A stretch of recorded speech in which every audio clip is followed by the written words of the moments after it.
And when we first met, and over the past 15 years, we've been avid business book readers and self-help readers. Not only reading ourselves, but sharing them with others and buying them for family and friends. And we get a lot of joy out of that. We do. And when we started looking for books on retirement, most of what we found were books on financial planning, and that wasn't what we were looking for. What we were looking for was the retirement roadmap book, what we could do to live a fulfilling retirement. During our careers, we were always reading the latest and greatest books on leadership, employee engagement, and personal growth. Yeah, remember books like Good to Great by Jim Collins, Starting with Why, and Leaders Eat Last. Was that Simon Sinek? Yeah, love those books. And really anything by John Maxwell we both read and devoured. And then my personal favorite was a book by a woman named Susan Scott. It was called Fierce Conversations, which is a book I think everyone should read. And when we first met, and over the past 15 years, we've been avid business book readers and self-help readers. Not only reading ourselves, but sharing them with others and buying them for family and friends. And we get a lot of joy out of that. We do. And when we started looking for books on retirement, most of what we found were books on financial planning, and that wasn't what we were looking for. What we were looking for was the retirement roadmap book, what we could do to live a fulfilling retirement. And we couldn't find it, and we still can't find it. And I will tell you that it hasn't been written yet, because we're going to write it soon. Oh, boy. So that book is coming out soon. Stay tuned for that. I better add that to the list. Yeah, but we have not found the book yet. But we did find some really great books, and we're going to share 5 of them with you today. So let's jump right in. What's the first one? First book. 5 Love Languages by Gary Chapman. This was a no-brainer for us. Probably one of the best tools for any marriage and relationship. All of our kids have it. All of our friends have it. This book gave me a better understanding of what Jody really needed from me in the way of love. And it's interesting. As I read this book, I realized in the beginning of our relationship, I wasn't really showing my love to Mark in the way in which he could receive it. And this book covers the actual 5 love languages that each people in the relationship, each person in the relationship have. So let's explain the 5 languages. So the first one is words of affirmation. So these are verbal compliments, words of appreciation and kindness. I love you, you look great today, whatever it is. That is some people's love language, and they need that from their partner. And the second is quality time, giving someone your undivided attention with no phones, really listening, holding back interruptions, and doing something fun together. And this is our combined number 1 love language. So it's easy for us to do the right thing because we know that. But you don't have to be a match with your partner. You just don't. Kind of throwing that out there. But we both love quality time, which works out great. The third one's receiving gifts. These are visual symbols of love, like a wedding ring or something I might find, like a seashell shaped like a heart, and I'll give it to Jody, or buy jewelry or something, a handwritten card. But receiving gifts is a love language that you need to be aware of. If that's your partner's, you need to get them gifts. And if it's not their language, you wasting your time? Yeah, well, it's actually not my language. Not that we're getting into that, but receiving gifts is not really mine. I like to give them. I don't like to receive them. Anyway, acts of service is the 4th, and that's doing things your spouse would like you to do. You're seeking to please him or her by doing something that they want you to do. And the 5th and last language is physical touch. And it's not just like that, although I like doing that. Mm-hmm. But research shows that babies who are held, stroked, and kissed, they're going to develop a healthier emotional life than those who are left alone for long periods. Yeah, so in adult life, it's really holding hands, kissing, embracing, sexual intercourse, and all the ways that you loved your partner with physical touch.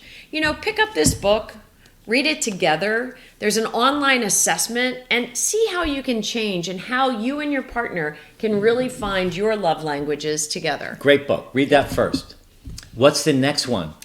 Oh, I love this book. I love Adam Grant. Think Again by Adam Grant. The subtitle says it all. The Power of Knowing What You Don't Know. I think I read this last summer, and I think, where is that book? I couldn't put it down. There are more turned pages in this book than any book that I've ever read. I think your highlighter ran out of ink. Probably. But he details the science behind changing your mindset and also persuading others to change theirs. It's fascinating. He advocates for lifelong curiosity, which leads to long life learning. It's interesting. He pushes you to find joy in being wrong. And that's something as an adult that's counterintuitive, right? In summary, Grant is really leading us to let go of views that are no longer serving us as we age and embrace what he calls mental flexibility, humility, curiosity, and really being foolish as opposed to being consistent. Yeah, letting go of those beliefs that, I love what you said earlier, letting go of the beliefs that don't serve us anymore. Right.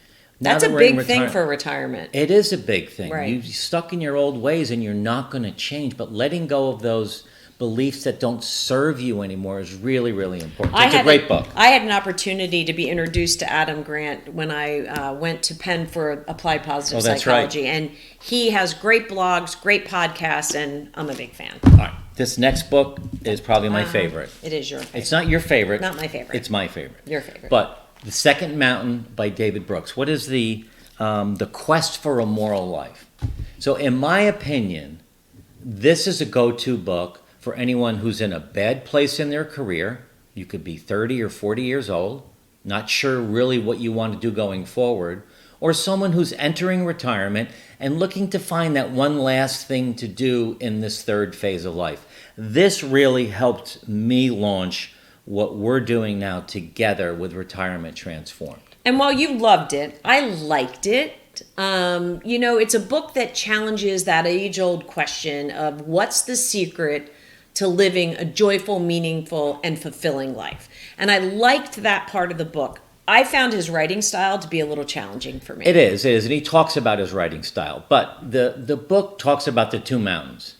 Now, the first mountain could be your career. Mine was 38 years long. And then he details the valley.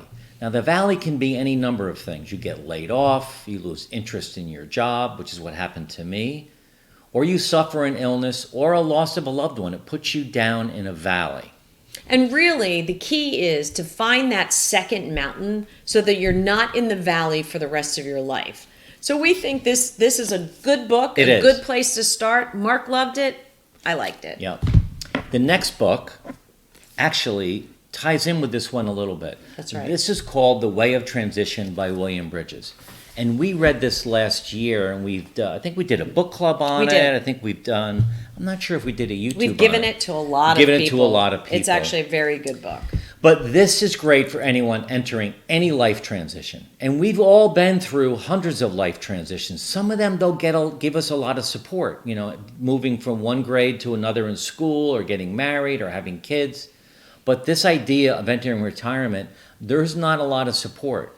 But he describes the three phases of a transition. And the first one is the ending, which is letting go of your old situation or being separated from it. For instance, it could be your career. That's right. But there's always an ending. And a lot of clients that we coach, that's what they have a hard time with. And that's just the first phase. My dad never let go. He was the guy that always says, I used to do this, I used to do that. He never moved through this process at all. I said that in one of our YouTubes, and somebody said, what's a used to? Yeah. That's what it is. You used to. Anyway, the second phase is the neutral zone. And this is a really difficult phase to be in. So once you let go, this neutral zone is confusing. It's often strange and empty. There's kind of a nowhere in between feeling. It's a gap between, one part of your life to the next. It's normal in this phase to feel helpless, scared, or even having remorse about the change or the letting go. And we find as people enter retirement, they spend quite a bit of time. You spent quite a bit of time in the neutral zone. Well, it's funny because when I read this book, it was 5 years after I sold my company. Now, when I sold my company, that was a transition that took place over a weekend. I immediately had to change my identity, but it wasn't that easy. It was forced on me, let's say. Right. Name of our company changed, my role in the company changed, everything changed. And for the next 5 years, I stayed on working for the new company. And it wasn't until I left and entered retirement that when I read this book, I realized, and it validated for me, Right. the past 5 years, I was in this neutral zone. Right. And when we started to build this company and start fresh with the last phase, which is a new beginning, all of a sudden I started to get clarity and felt better. And like I said, it validated how I felt. That's right. And the new beginning is really a launching forward. It's a new situation. We found that understanding these 3 concepts was critical to us building Retirement Transformed. Yeah, this is a great book. It I is. definitely I recommend agree. That's a double thumbs up on I that would one. pick this up for sure and give it a shot.